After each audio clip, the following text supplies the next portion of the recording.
Hi all, welcome back. ഇന്നത്തേത് ഭയങ്കര സിമ്പിളായിട്ടുള്ളൊരു ഈവനിങ് സ്നാക്കാണ്. ഒരു ട്രഡീഷണൽ ഐറ്റമാണ്. വീട്ടിൽ പഴമോ നേന്ത്രപ്പഴമൊക്കെ ഇരിപ്പുണ്ട് എന്നുണ്ടെങ്കിൽ ഇന്ന് വൈകുന്നേരം തന്നെ ചായയുടെ കൂടെ ഉണ്ടാക്കാൻ പറ്റിയിട്ടുള്ള ഒരു കിഡിലൻ ഐറ്റമാണ് കേട്ടോ, പഴം ചട്ടിപ്പത്തിരി.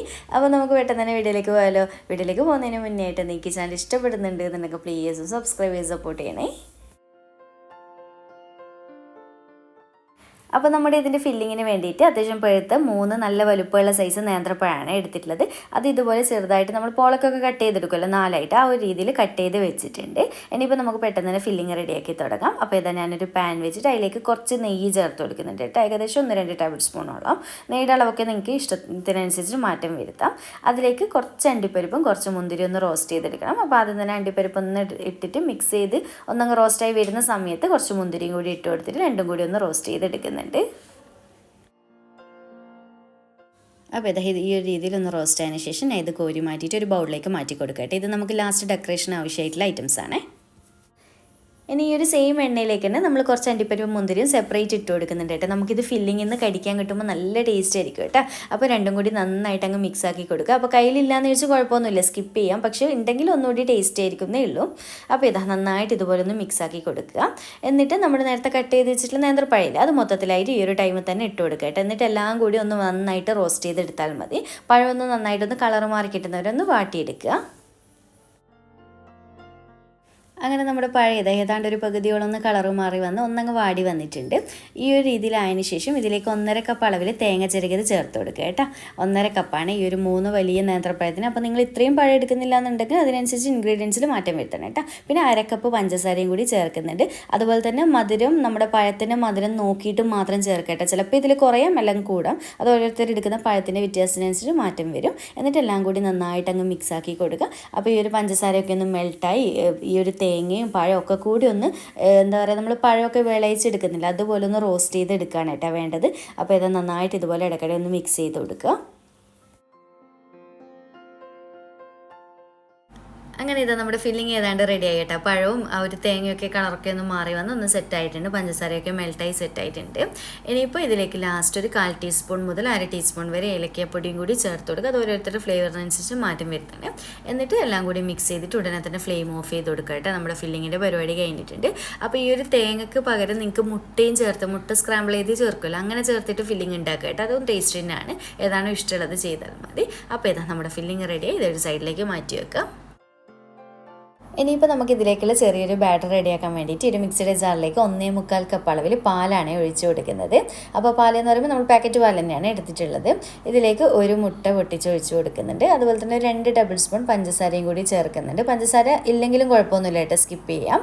പിന്നെ 2 പിഞ്ച് ഉപ്പ്, ഒന്ന് മധുരം ബാലൻസ് ചെയ്യാൻ വേണ്ടിയിട്ട്. അതുപോലെ തന്നെ 1/4 ടീസ്പൂൺ മഞ്ഞൾപ്പൊടി ഒരു കളറിന് വേണ്ടിയിട്ട് ചേർക്കുന്നുണ്ട് കേട്ടോ.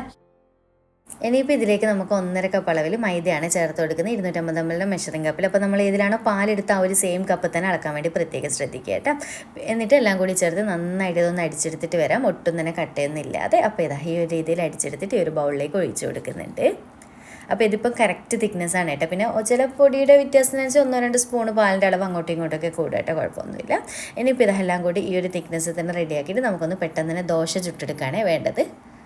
അപ്പോൾ ഇതാ ഞാൻ ദോശ ചുട്ടെടുക്കാൻ വേണ്ടിയിട്ട് ഒരു പാൻ വെച്ചിട്ടുണ്ട്. പാൻ നന്നായിട്ട് ചൂടായതിനു ശേഷം ഫ്ലെയിം നന്നായിട്ട് കുറച്ച് വെക്കുക. എന്നിട്ട് ഇതുപോലെ ഒരു സ്പൂൺ മാവ് ഒഴിച്ചിട്ട് നല്ല നേരിയ ദോശയായിട്ട് ചുറ്റിച്ച് കൊടുക്കുക കേട്ടോ. ഇതുപോലെ പെട്ടെന്ന് തന്നെ റെഡി ആയിക്കോളും.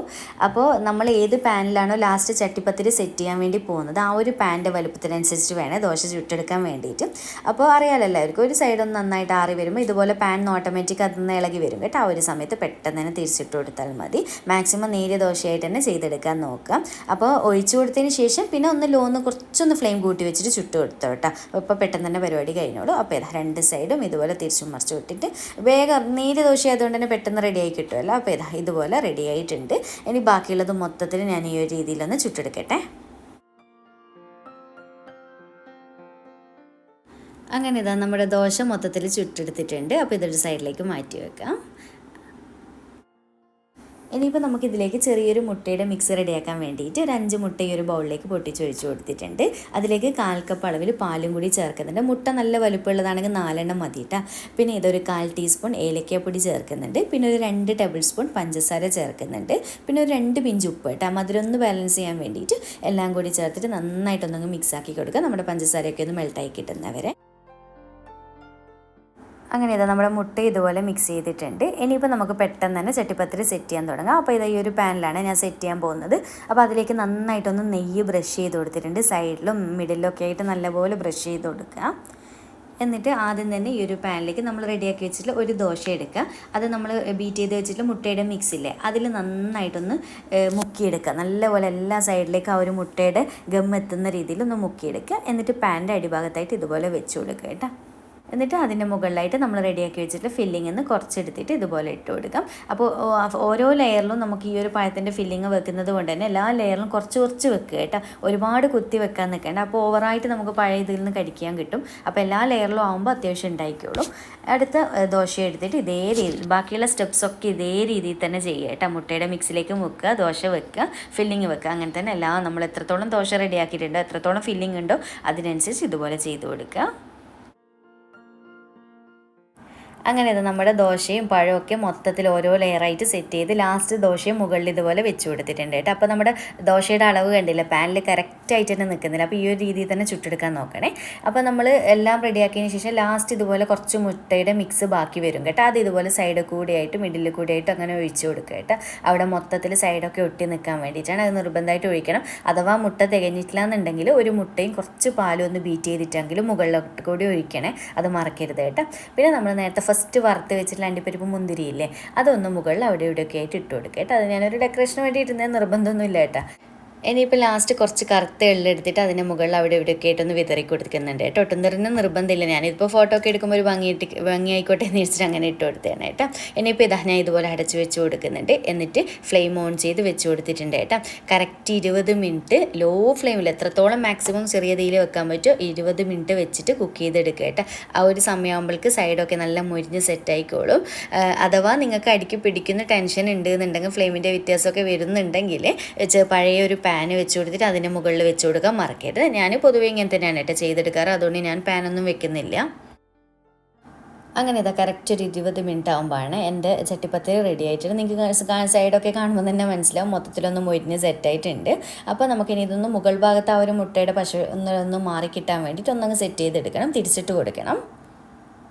അങ്ങനെ ഇതാ ഞാൻ വേറൊരു പാനിലേക്ക് തിരിച്ചിട്ട് കൊടുത്തിട്ടുണ്ട്. അപ്പോൾ ഈ ഒരു പാനിൽ കുറച്ചൊന്ന് നെയ്യ് ബ്രഷ് ചെയ്ത് കൊടുത്തിട്ട് വേണം തിരിച്ചിട്ട് കൊടുക്കാൻ വേണ്ടിയിട്ട്.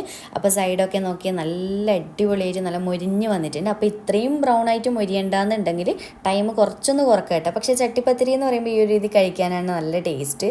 അപ്പോൾ ഇതാ ഒരു 5 മിനിറ്റ് ഫ്ലെയിം കുറച്ച് വെച്ചിട്ട് ഈ ഒരു സൈഡും കൂടി ഒന്ന് കുക്ക് ചെയ്തെടുക്കുക. അങ്ങനെ ഇതാ നമ്മുടെ ചട്ടിപ്പത്തിരി റെഡി ആയിട്ട് ഞാൻ ഇതാ പ്ലേറ്റിലേക്ക് സെർവ് ചെയ്ത് വെച്ചിട്ടുണ്ട്. നല്ല ഭംഗിയിൽ കാണാൻ വേണ്ടിയിട്ട് നല്ല ടേസ്റ്റാണ് കേട്ടോ. പഴുത്ത പഴവും മുട്ടയും ഒക്കെ ഉണ്ടെന്നുണ്ടെങ്കിൽ ഇന്ന് വൈകുന്നേരം ട്രൈ ചെയ്ത് നോക്കണേ. അപ്പോൾ ഞാൻ ഇതപ്പോൾ അതൊക്കെ കട്ട് ചെയ്തെടുക്കുന്നുണ്ട്. നല്ല സോഫ്റ്റ് ആയിട്ടുള്ള ഐറ്റാണ് കേട്ടോ. സൈഡൊക്കെ മുരിഞ്ഞത് കൊണ്ട് തന്നെ നല്ല ടേസ്റ്റ് ഇത് കഴിക്കാൻ വേണ്ടിയിട്ട്. അപ്പോൾ എന്തായാലും ഈ ഒരു രീതിയിലൊന്ന് ട്രൈ ചെയ്ത് നോക്കുക. കണ്ടില്ല നല്ല ലെയറായിട്ട് ഇരിക്കുന്നുമുണ്ട്.